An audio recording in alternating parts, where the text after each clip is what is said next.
Este é um trabalho independente e conta com a ajuda das pessoas que têm sido abençoadas por ele.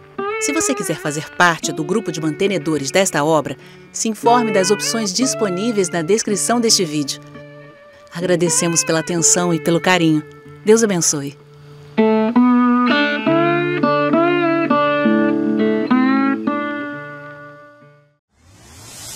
Questionar, pesquisar, aprender, conversar sobre o assunto. Tudo isso nos faz crescer, biblicamente. A igreja passará pela grande tribulação e por que o senhor acredita, como acredita? Acredito que não passa pela grande tribulação, que tem um período de 7 anos. E no meu ponto de vista, a igreja não experimenta nem sequer o primeiro dia dos 7 anos de tribulação. E as razões para isso se fundamentam principalmente nos textos do Novo Testamento, embora possamos encontrar algumas ilustrações e alguns vislumbres do porquê isso se fundamentaria dessa forma nos textos do Antigo Testamento também.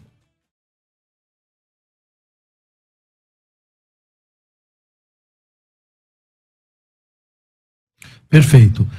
O pastor César tocou em alguns pontos importantes, porque quando a gente fala sobre a grande tribulação, é recorrente alguém que acredita que a igreja passará pela grande tribulação, diz que esse entendimento, essa interpretação, ela é do centenária, né? Que há 200 anos que essa teoria de que a igreja não passará pela grande tribulação, ela surgiu com força, né? O que vocês acham disso? Já que vocês são pré-tribulacionistas, começando pelo pastor Rufino, o que o senhor acha disso, desse argumento? Isso é mentira, né? Na verdade, é uma falácia que tem sido propagada há muitos anos. Existe sim um pano de fundo verdadeiro que ocasionou esse pensamento, que é uma informação falsa. Porque durante muito tempo, durante a Igreja Católica, o pensamento pré-milenista e pré-tribulacionista ele foi suprimido, ele foi perseguido e considerado contra-oficial, a visão oficial da igreja. Na época de Agostinho, quando ele começou a ter a sua influência muito forte, ele era um alegorista, absurdamente alegorista, que inclusive plantou as sementes do despotismo religioso, perseguindo todo aquele que falasse contra o pensamento oficial da igreja. O pré-milenismo, o pré-tribulacionismo, ele é registrado ao longo de toda a história, desde a época dos apóstolos até os dias de hoje.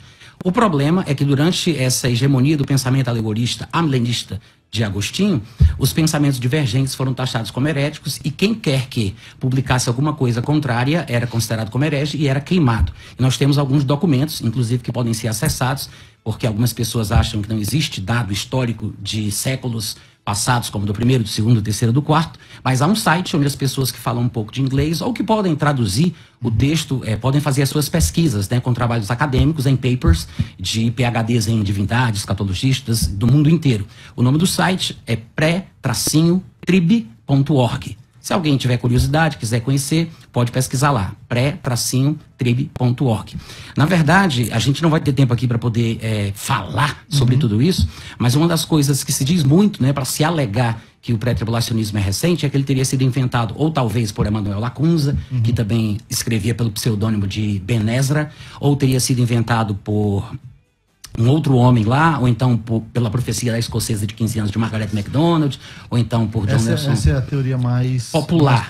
E é a mais mentirosa, a de Margaret MacDonald. Na verdade, Margaret MacDonald, ela era uma menina de 15 anos de idade e ela tinha tido uma visão, supostamente, eu particularmente nunca acreditei nessa tal visão de Margaret MacDonald, mas os pós-tribulacionistas, nem todos, né, alguns deles têm um pouco de consciência, mas alguns repetem sem fazer o trabalho de casa, sem ir pesquisar sobre o assunto. Margaret MacDonald, na verdade, era pós-tribulacionista, olha que curioso, né? E ela cria um arrebatamento parcial. E o que aconteceu foi o seguinte, um determinado senhor chamado Dave McPherson, que era filho de outro Dave McPherson, que inicialmente era pré-tribulacionista, e ele entrou pelos caminhos do pós-tribulacionismo, e a instituição da qual ele fazia parte o repreendeu, disciplinou, e ele foi tirado da igreja. O filho, Dave McPherson, filho, magoado com tudo que aconteceu com o pai, que teve que recomeçar uma igreja pequena, eu não sei, mas eu acho, por tudo que se parece, que ele projetou o pré-tribulacionismo como o responsável pelo sofrimento da família dele. E aí ele leu um livro de um homem chamado Robert Norton, que inclusive veio a ser o marido de Margaret MacDonald. Robert Norton, nesse livro, ele faz a revelação da profecia de Margaret MacDonald, que dizia que somente os crentes espirituais que tivessem tivessem tido maturidade suficiente é que veriam um sinal secreto no céu, que talvez daí que tenha surgido o tal do arrebatamento secreto, né? Aspas, porque tem duas linhas aí, mas... Arrebatamento em duas fases. Não. A visão do arrebatamento secreto. Essa expressão, talvez tenha surgido daí. Mas tem outra linha que defende o arrebatamento secreto, até com textos do Novo Testamento, de pré-tribulacionistas, mas tem uma linha que talvez tenha surgido daí, que diz que a doutrina do arrebatamento secreto não era bíblico. Porque talvez tenham confundido, como fez Dave McPherson quando leu o livro de Robert Norton. Porque a menina tinha tido a visão dizendo que os crentes espirituais veriam um sinal secreto no céu e que somente esses, no final da tribulação, é que seriam arrebatados, depois de terem sofrido perseguição pelo anticristo. Então, Margaret MacDonald nunca foi pré-tribulacionista, ela era pós-tribulacionista, cria num arrebatamento parcial e ela tem sido usada de forma equivocada por alguns colegas que não conhecem bem a história. Inclusive, eu acho que Irineu de Lyon e também um certo Efraim, eles escreveram a respeito do arrebatamento pré-tribulacionista. E Efraim é do século 303 a 373. Ele morre em 370, ele morre no ano 373. E ele escreveu um texto que é o que ele está fazendo menção, de 10 parágrafos.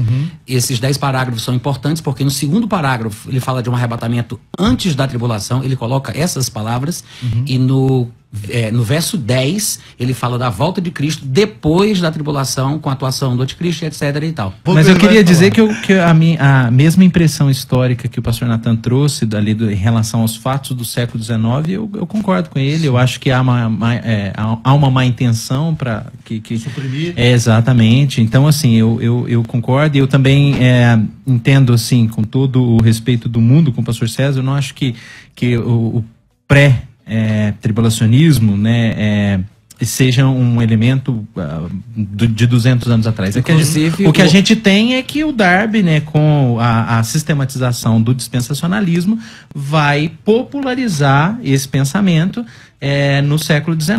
Perfeito. Inclusive, só uma parte, eu vi que ele está com o livro do Erickson ali, que é um livro muito bom, por sinal, né? E a gente estava falando sobre a questão da historicidade do pré-tribulacionismo. O Erickson, ele normalmente segue a linha do George Led, né? O George Led é mais radical. Ele diz que na época passada não existia qualquer indício de pré-tribulacionismo, nenhum documento. Já o Erickson não, ele diz que reconhece a presença de documentos que testemunham a crença pré-tribulacionista dos primeiros séculos. Sim, o que é natural. Felipe Nascimento, ele disse: Nathan e Denilson, isso é mancada. Aí ele colocou um hashtag terror pós-tribulacionista. O que vocês acham disso? E o senhor, pastor Nathan? O senhor aceita esse chapéu aí? Não, eu sempre... Aqui já é ultra. Eu digo o contrário. Eu acho que o ensinamento pós-tribulacionista é que é um terrorismo doutrinário. Mas eu entendi a brincadeira, né? Que ele quis dizer que aquilo que a gente defende é terror para quem pensa no pós-tribulacionismo. Eu até acho que o Nathan tá do lado de vocês aqui. Está. Agora, tem uma coisa interessante. O César estava comentando sobre o livro de Efraim, né? O pseudoepígrafo lá. E o que ele disse é importante, essa questão do que é inspirado ou o que não é inspirado, porque é um livro apócrifo, mas a gente não estava discutindo sobre questão de inspiração. A gente estava falando sobre documentos históricos. Então, se alguém no século IV escreveu alguma coisa defendendo o pré-tribulacionismo, mesmo que fosse uma heresia e um erro doutrinário, o fato é, isso foi registrado naquele século. Então não é uma coisa nova. Vocês estão defendendo o registro anterior ao que eles dizem de 2 séculos. A princípio, a questão debatida aqui inicialmente era a historicidade ou a documentação de crença pré-tribulacionista em tempos anteriores a 1830. E nós temos muitas, né? Inclusive essa, que a despeito de ser inspirado ou não, existe. Perfeito. Pastor Nathan, o senhor que foi citado aí na argumentação do pastor César Cavalcante, o senhor quer explanar alguma coisa? Quer continuar aí a sua defesa? Posso repetir o que eu já falei, talvez até de forma profética, né? Existe registro histórico ao longo de toda a história da igreja cristã, muito bem documentada. E pode ser pesquisada, para quem tiver interesse, no site pré-trib.org. Tá? É um site em inglês de acadêmicos, né, de escatologistas, PhDs em divindade, essa coisa toda. E lá tem documentação vasta sobre tudo, não somente sobre o livro de Efraim, né, como também sobre muitos outros registros de pais da igreja e de outros da época da igreja medieval, inclusive, né? Mas esse sentimento, né, que se popularizou, se pulverizou no meio pós-tribulacionista de que não há documentação nenhuma do pensamento pré é muito comum. Então as pessoas sempre, volta e meia, ou falam de uma forma ou falam de outra, mas é recorrente esse tipo de argumentação. E esse sentimento é tão comum que um senhor chamado John L. Bray, dos Estados Unidos, foi um pós-tribulacionista muito contundente, muito feroz, e ele desafiava a todos que dessem uma prova escrita, gravada, o que fosse, de qualquer língua, em qualquer século, que provasse alguém pensando no pré-tribulacionismo antes de 1812, com as publicações de Ben Ezra, o Emmanuel Lacunza. E ele fez esse desafio durante muito tempo, até que um rapaz da Filadélfia, da Pensilvânia, dos Estados Unidos, apresentou um livro de um homem chamado Morgan Edwards. E aí ele não conhecia, o livro só teve uma tiragem, não foi reimpresso, e ele viu que realmente existia. É só um exemplo, tá? Não é o único, não é o único exemplo. É um livro que foi publicado em 1700 e alguma coisa, ou seja, muito antes de 1827, que foi quando Darby pela primeira vez se pronunciou. Darby ele foi um avivalista que trouxe o futurismo de volta para a igreja cristã, inclusive altissimamente elogiado por George Led, no livro Bendita Esperança, que é um pós-tribulacionista muito querido entre os pós, mas ele fala super bem dele, porque diz que até os pós-tribulacionistas devem a John Nelson Darby. Palavras de George Led. E mesmo antes das primeiras publicações de John Nelson Darby, em 1827, Morgan Edwards já tinha publicado um livro falando do pré-tribulacionismo. E aí, quando John Bray foi notificado pelo livro, pelo rapaz que foi requisitar os seus $500, ele fez uma publicação, escreveu um boletim, reconhecendo e assumindo que de fato existia. Mas isso é apenas um pequeno exemplo.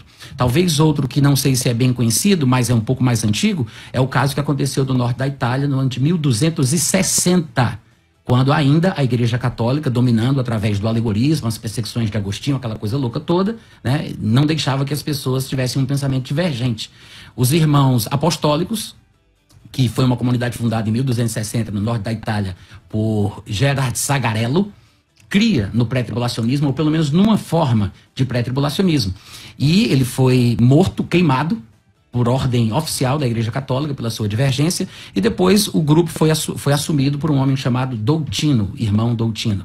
E eles são conhecidos até hoje como os irmãos Doutino. Um tabelião, anonimamente, fez uma publicação depois, porque Doutino também foi morto, logo em seguida, e ele fez uma publicação das obras do irmão Doutino. É esse o nome do tratado, documento histórico, que data aí por volta de 1300 e alguma coisa. 1307. O grupo começa em 1260, mas é em 1307 que a obra é publicada. E nessa obra ele fala a respeito do que eles criam, do que eles pensavam, e o documento, que foi originalmente escrito em latim, ele relata o pensamento muito parecido com o pré-tribulacionismo atual. Ou seja, registros históricos, documentos de crença e de pensamentos pré-tribulacionistas são muitos, talvez não tão conhecidos, mas eles estão disponíveis para qualquer pesquisa, qualquer pessoa que tenha um pingo de interesse. Perfeito. Pastor Denilson, vou começar com o pastor Natan, em seguida pastor Denilson, depois pastor César, depois pastor Lucas, tá bom? Pastor Natan. Considerações finais? Isso. Bom, na verdade, a gente chegou nem na metade do assunto, né? Mas podemos marcar aí um segundo tempo. Mas é Olha assim aí, mesmo. pastor César, eu tô dentro, hein? É assim mesmo.